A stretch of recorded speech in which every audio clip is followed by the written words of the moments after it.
Follow the sunnah, inshallah we will go to Jannah.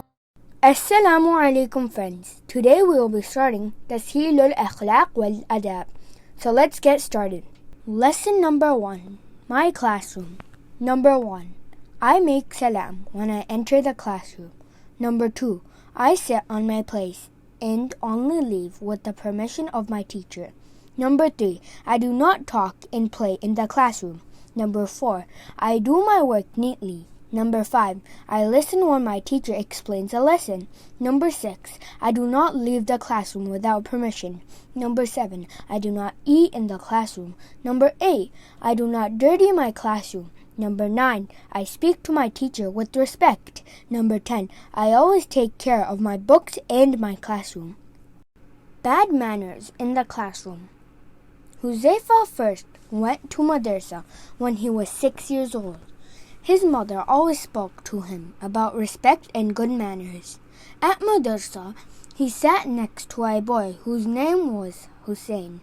Hussein had very bad manners. He was always late for class, never covered his books, and most of the time, he did not know his work. Sometimes he would play games while the teacher was explaining a lesson. One day, the teacher gave the class some work to do. Hussein began walking around the classroom, troubling all the other children who were busy with their work. This caused a lot of noise, and the teacher became angry.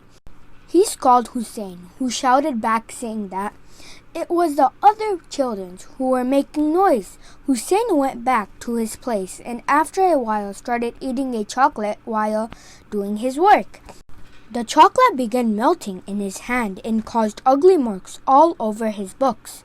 The teacher became very angry and sent him out of the class.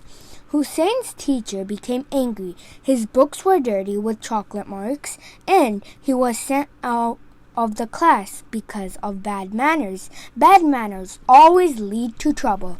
Jazakallah.